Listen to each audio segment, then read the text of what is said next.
You're listening to Soap Dirt, the latest in television entertainment news. Hey, General Hospital fans, now that Nathan is back, I expect some big moves to reclaim what he's allegedly missed out on the last 7 years. And one of the things that he may do is reclaim his son, James West, since he is the only parent who is around. It's Belinda from Soap Dirt, and we're going to talk about how Nathan may try and take his son, James, away from Damian Spinelli and what could happen then. Be sure to click that subscribe button if you aren't already following us. Let's get into it. So right now, we've got Nathan back and wanting to find a way to rebuild his entire life. So he went to Anna Devane, congratulated her on being the police commissioner, and asked for his job back as a PCPD detective. Nathan said he needs to support his son, James. So you can already see where Nathan's head is at.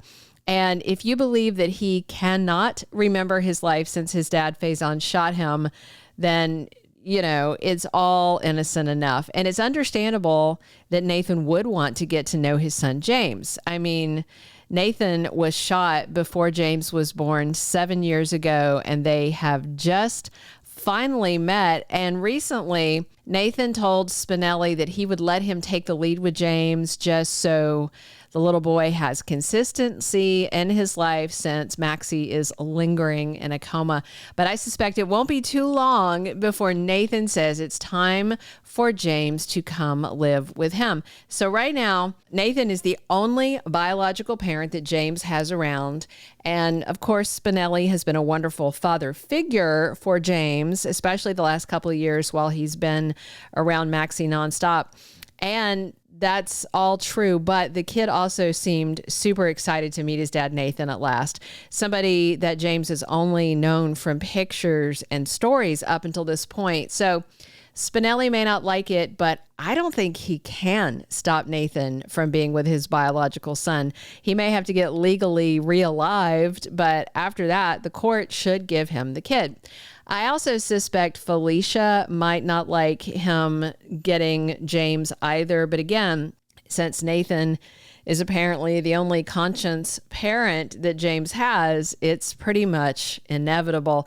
And I'm sure Lulu and Spinelli and Felicia might argue that James should remain with his siblings, Georgie and Bailey Lou, but he still may have the upper hand. Nobody has any idea where Nathan has been for the last 7 years, so they are correct to question him, but they are also taking him at face value, where I think the viewers are not, which is smart. Plus, as is pointed out this week, James's dad, he looks healthy and tan and strong. Not like somebody has been lying in a bed comatose for 7 years. So the way Nathan looks is also very suspicious, and I'm sure Spinelli and others are going to start talking about this. The Nathan that we knew years ago was a great guy. That's true. But I also doubt that is who we have got now. Consider this. Do you remember how Maxie wound up in that coma? It was the work of Jens Sidwell. He drugged her into a coma and was saying that Maxie talked too much. Sidwell made it out like it was about deception, but I suspect there's way more to it than skin lotion and stock, shares. So we already know Sidwell's working with the mystery boss, who also has something to do with Nathan. So I think Sidwell was ordered to get Maxie out of the way, but without killing her. And I think that was so Nathan could come back and claim his son, James. I still suspect the mystery boss could be Faison, and I do wonder if that's not really Nathan and he has Peter's memories implanted in his brain, and Faison or Peter, either one, would want to get their hands on James. The fact that Nathan didn't have identification on him and was in a car crash in an unregistered vehicle, that's all dodgy. So I suspect that he escaped from someone, maybe his wackadoo daddy Faison, but then when he woke up, Peter might have been back in control. So they might be lobbying for control of that body. This Nathan-looking person is way too calm for these circumstances. And that's another red flag that it's not really him and maybe Peter controlling the body. Combine that with Britt's reaction and the fact she didn't want James to meet Nathan, and it all looks really sketchy. In the end, as I said, I think Faison's the mystery boss, and he may have implanted Peter's memories into Nathan's body, and Faison wants access to James because that's his grandkid. And Peter has a fixation on James too, because if you remember, when Maxie was pregnant with James, she thought Peter was a good guy. If you remember back in 2018, Maxie went into labor in the car on the way home from the nurse's ball, and Peter pulled the car over and he hand delivered James. Maxie gave birth right there on the side of the road with only Peter with her. And Maxie finally figured out Peter was really Heinrich Faison and a total psycho. So maybe Peter feels in some twisted way that's as much his kid as it is Nathan's. Now, I do think the real Nathan re-emerged in his consciousness long enough to escape, but then Peter regained control, and that's who we've got, I think, now and most of the time. It makes it interesting because Nathan was talking to Anna this week, someone who Peter once loved and thought was his mother, but then who stood there and let him die. So also, don't tell me in the comments this can't happen. We've had a weather machine. We had Drew mind controlled by Helena Cassadine, and then Peter and Victor Cassadine even gave it a go.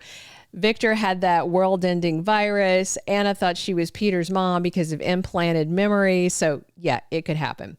The big question is why this Nathan-looking person wants to get James in his clutches. If Faison is the secret boss, he may want James so he can train him up and get him to follow in his evil footsteps. And if it's Peter, having James gives him leverage against people, someone he can hold hostage. I mean, poor Maxie may wake up to what she thinks is a miracle that Nathan's alive, and then it turns into a nightmare because Faison and Peter may also be alive in one form or another. I don't think we're going to get answers anytime soon. Kirsten Storms is not due back as Maxie on General Hospital until early 2026. So we're talking another 10 to 12 weeks of this storyline before we get the full scoop. My guess is we're going to get Kirsten Storms back as February sweeps 2026 kicks off in late January. As soon as this Nathan-looking person gets his job situation sorted, though, I think we can start counting the days until he makes a demand and takes James away from Spinelli, whether he likes it or not. It'll all seem innocent enough, a father-son reunion, but I'm guessing there is a lot more to Nathan than we know, and James would not be safe with him. Thank you for being a loyal listener. Follow us wherever you get your podcast, because you don't want to miss the next episode. Soap Dirt is on all the major podcast platforms, including Apple Podcast, Spotify, iHeartRadio, and more.